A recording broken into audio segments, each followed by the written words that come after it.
बंसीलाल अपनी सजा पूरी करके बाहर आया तो बुरी तरह थक चुका था और निहायत अफसुर्दा था।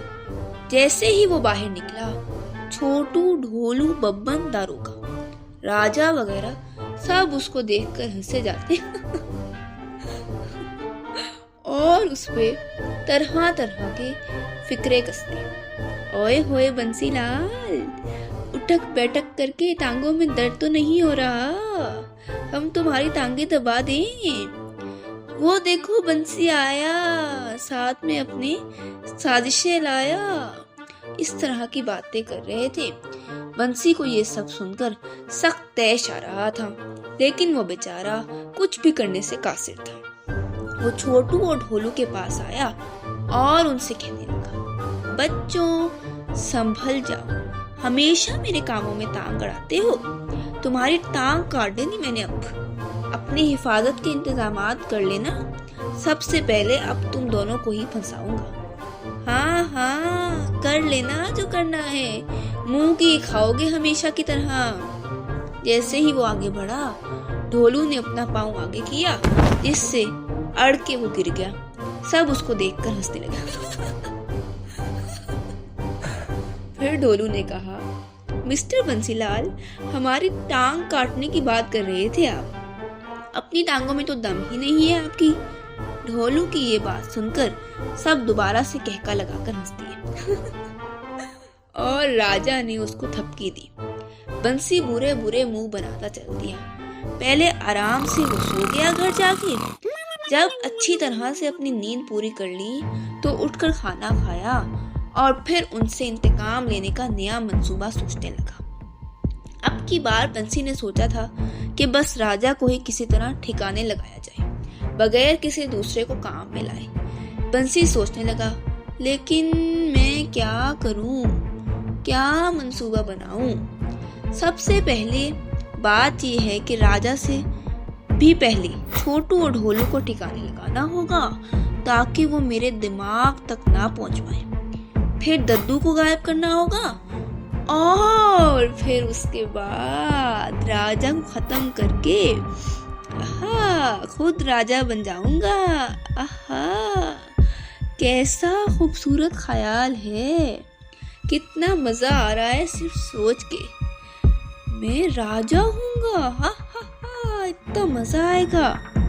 बंसी अपने आप को राजा के तख्त पर देखने लगा।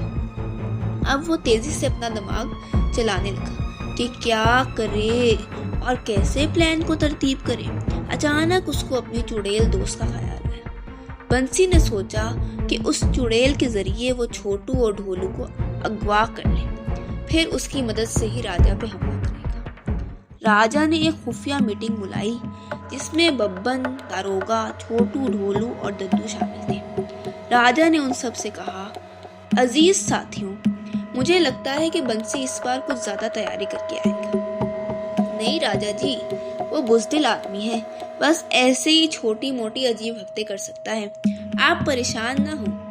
बात तो आपकी दुरुस्त है, लेकिन पिछली बार जब वो गया था तो मुझे उसके तेवर अच्छे नहीं लगे थे।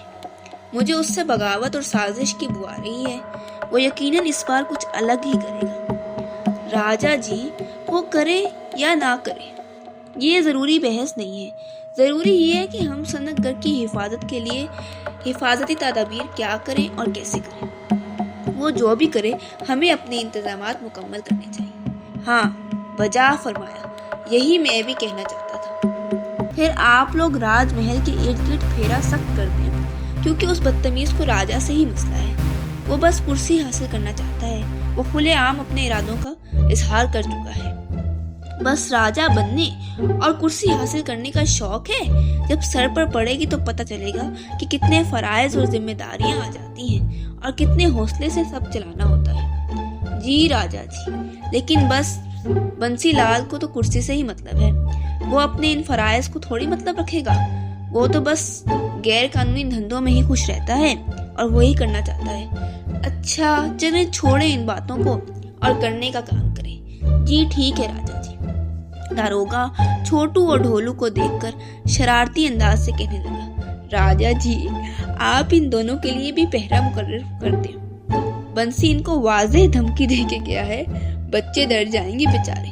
नहीं जी, हम किसी से नहीं डरते। डरते होगे तुम, बल्कि हाँ तुम ही डरते हो। रात को जंगल जाना पड़ जाए तो जाता नहीं है तुमसे। दारोगा ने उनकी बात सुनी तो शर्मा के मारे इधर उधर देखने लगा। राजा और दद्दू उनकी बात सुनकर मुस्कुरा दिए और छोटू, ढोलू और बब्बन हंस पड़े। वैसे बब्बन, तुम क्यों इतना हंस रहे हो? तुम भी ऐसे ही डरते हो जैसे मैं। दारोगा की बात सुनकर बब्बन ने उसको घूरा और कहा, अच्छा चलो दारोगा, तुमने मान तो लिया कि तुम डरते हो। तो तुमने भी मान लिया कि तुम भी डरते हो। दारोगा और बब्बन की नोक झोंक सुनकर माहौल खुशगवार हो गया और सब ही हंसने लगे। राजा के हुक्म के मुताबिक इंतजामात कर लिए थे। बंसी जंगल किनारे गया और चुड़ैल को बुला लाया। जब चुड़ैल आ गई तो बंसी ने उसको सारा किस्सा सुना डाला। यार चुड़ैल बहन, मैं इतना खूबसूरत प्लान बनाया था, लेकिन मैं पकड़ा गया। मेरी सारी तदाबीर इन छोटू और ढोलू के बच्चों ने खराब कर दी। कैसे? मैंने एक केमिकल के जरिए, जो कि चचा आइंस्टाइन की दरियाफ्त था, उस केमिकल को चोरी करके उसके जरिए से काम करना चाहा था, लेकिन छोटू और ढोलू ने मेरा सारा प्लान खराब कर दिया और उस केमिकल को पहचान लिया और मुझे सजा भी दिलवाई। अच्छा प्यारी चुड़ैल, मेरी बात मानो ना, मेरा एक काम कर दो, छोटू और ढोलू को अगवा कर लो। बेशक तुम उनको खा भी जाओ, मैं तुम्हें अपना वजीर बनाऊंगा जब राजा बन जाऊंगा। बस तुम मेरा ये वाला काम कर दो, प्यारी चुड़ैल, अच्छी चुड़ैल। अच्छा सही है। फिर चुड़ैल ने कुछ सोचकर बंसी के साथ शामिल होने का इरादा कर लिया और फिर चुड़ैल और बंसी ने मिलकर प्लान बना लिया। 2-4 दिन तो सुकून से गुजर गए। फिर प्लान के मुताबिक स्कूल से छुट्टी के बाद छोटू और ढोलू घर आ रहे थे कि एकदम अचानक से चुड़ैल आई। उसने छुरी घुमाई और फौरन ही छोटू और ढोलू को कहीं गायब कर दिया और गायब करने के बाद बंसी को खबर सुनाने चल दी। बंसी ये खबर सुनकर बहुत खुश हुआ और खुशी से भंगड़े डालने लगा। फिर वो दोनों रात होने का इंतजार करने लगे। जैसे ही रात हुई, चुड़ैल बंसी को उड़ा के राजा के कमरे में ले गई, जहां वो छुप कर राजा के सोने का इंतजार करने लगा कि कब राजा ख्वाबगाह में आए और कब वो उन पे हमला करे और अपनी दिली आरज़ुओं को पूरा कर सके। छोटू और ढोलू जब शाम तक उस दिन घर ना लौटे तो दद्दू बहुत परेशान हो गए और दारोगा और बब्बन के पास आए और उनको बताने लगे कि छोटू और ढोलू अभी तक घर नहीं लौटे हैं। मुझे खदशा था कि ऐसा हो सकता है, इसीलिए तो मैंने उस दिन आपसे मजाक में कहा भी था दद्दू जी, दारोगा ने दद्दू को कहा।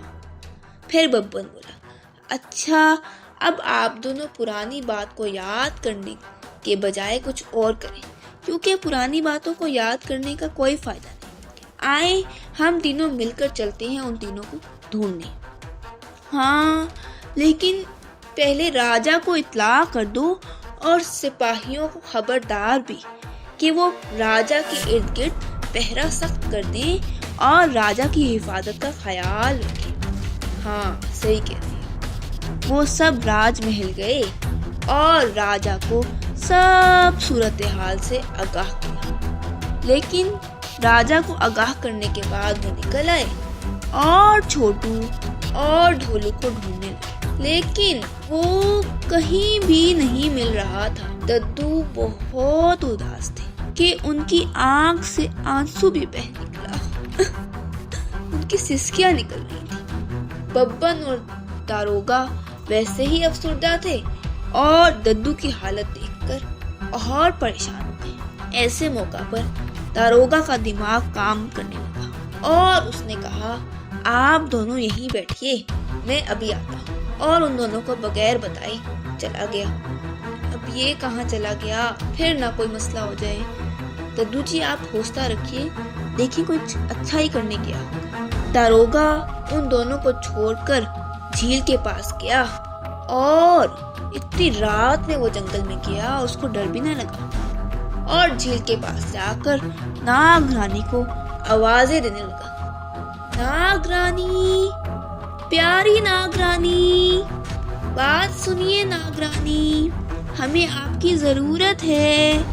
नाग रानी झील से बाहर निकल आई तो उसको देखकर पहचान लिया। दारोगा, दारोगा तुम दारोगा ही हो ना? जी जी नाग रानी, मैं दारोगा ही हूँ। अच्छा, क्यों आए हो? जी नाग रानी, हम पर बहुत बड़ी मुश्किल आ पड़ी है, हमें आपसे मदद दरकार है। कैसी मुश्किल, कैसी मदद, क्या हुआ है? तफसील से सही से बताओ ना। फिर दारोगा ने उनको सारी दास्तान सुना डाली कि इस तरह बब्बन को सजा दी गई और सजा के बाद उसने उन पर हमला करने का कहा और अब वो उसी पर अमल पैरा हो चुका है और उसने इस साजिश के तहत छोटू और ढोलू को गिरफ्तार कर लिया है और ना जाने कहाँ छुपा। अब हमें डर है कि वो छोटू और ढोलू की गैर मौजूदगी में राजा पे हमला करेगा और अपने मकसद को हासिल करने की कोशिश करेगा। नाग रानी ने उसकी बातें सुनकर अफसोस का इजहार किया और उसको सब्र करने का कहा और फिर अपनी ताकतों के जरिए छोटू और ढोलू को ढूंढने लगी। जल्द ही उसने अपनी ताकतों के जरिए उन दोनों का पता चला लिया और वो उन दोनों को ले आई। दारोगा को देखकर वो दोनों उसके गले लग गए। दारोगा जी, छोटू, ढोलू, मेरे प्यारे दोस्त। वो दोनों ही निढाल हुए थे। दारोगा उनको देखकर परेशान हुआ और उन दोनों को लेकर फौरन दद्दू के पास आया। दद्दू ने जैसे ही उन दोनों को देखा तो उठ खड़े हुए और उन दोनों को ढेर सारा प्यार किया और फिर वो चारों दद्दू के घर चले गए। दद्दू ने उनको दूध पिलाया। दूध पीने के बाद उन्हें कपड़े तब्दील कराए। फिर दद्दू ने उनको कहा, आओ राजा साहब को इत्तला देते। इतनी रात को? हाँ, जरूरी है, वो परेशान होंगे। वो पांचों राजमहल दाखिल हुए। तब तक बंसी अपना काम कर चुका था। राजा जी बुरी तरह जख्मी थे। बंसी ने उसी वक्त उन पर वार किया था और अब भागने लगा था। बब्बन ने आगे बढ़कर उसको रोक लिया और उसको पकड़ लिया और फिर उसको रस्सी से बांध दिया। जल्दी से हकीम को बुलाया गया। हकीम ने राजा की मरहम पट्टी की। राजा का बाजू बहुत जख्मी था और सर पर भी बहुत चोट आई थी। बहुत सा खून बह गया था। राजा की सेहत याबी के लिए सब सनक वालों ने मिलकर दुआ की। जल्द ही राजा सेहतयाब हो गए तो सबकी खुशी का ठिकाना न रहा। चुड़ैल और बंसी लाल सनकगढ़ के बासियों के राजा से मोहब्बत देखकर और अपना प्लान नाकाम होता देखकर अपना सा मुंह लेकर रह गए। फिर राजा ने बंसी लाल की कोई बात ना मानी और उसको एक तवील अरसे तक कैद बमुशक्कत की सजा सुनाई। You can download the application on Google Play or App Store, and you can visit our website mathslegends.co.uk.